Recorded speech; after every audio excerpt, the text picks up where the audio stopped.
Sabay-sabay po nating basahin ang unang aklat ng mga taga-Korinto, chapter 8 verses 1 to 13. Tungkol naman sa mga pagkaing inihandog sa mga Diyos-Diyosan, alam nating may kaalaman tayong lahat. Ang kaalaman ay nagtutulak sa tao na maging mapagmataas, subalit ang pag-ibig ay nakapagpapatatag. Ang nag-aakalang may nalalaman siya ay hindi pa nakakaalam ng dapat niyang malaman, ngunit kilala ng Diyos ang sino mang umiibig sa Kanya. Kaya nga, tungkol sa pagkaing inihandog sa Diyos-Diyosan, alam nating ang mga Diyos-Diyosan ay larawan ng mga bagay na di totoo, at alam nating isa lamang ang Diyos. Kahit na may tinatawag ng mga Diyos sa langit at sa lupa, at ang mga tinatawag ng mga Diyos at mga Panginoon ay marami, subalit para sa atin ay isa lamang ang Diyos, ang Ama na lumikha ng lahat ng bagay, at tayo nabubuhay para sa Kanya.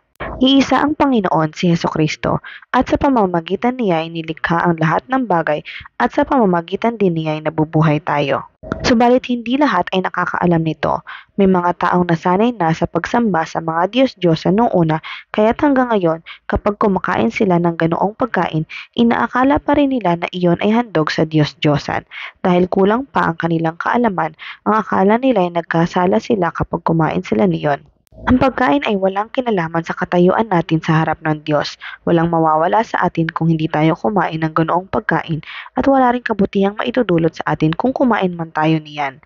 Ngunit mag-iingat kayo, baka ang paggamit ninyo ng kalayaang kumain ng anumang pagkain ay maging sanhi ng pagkakasala ng mahihina pa sa pananampalataya. Kung ikaw na may sapat na kaalaman ay kumakain sa loob ng templo ng mga Diyos-Diyosan at makita ka ng mahina pa sa pananampalataya, hindi kaya siya mabuyong kumain niyon kahit inihandog sa Diyos-Diyosan? Dahil sa inaakala mong kaalaman ay napapahamak ang iyong mahinang kapatid na tinubos din ng kamatayan ni Kristo. Sa ganoong paraan, nagkakasala kayo kay Kristo dahil itinulak ninyo sa pagkakasala ang inyong kapatid sa paggawa ng mga bagay na labag sa kanyang budhi. Kaya nga, kung dahil sa pagkain ng karne ay magkakasala ang aking kapatid, hindi na ako kakain niyon upang hindi siya magkasala.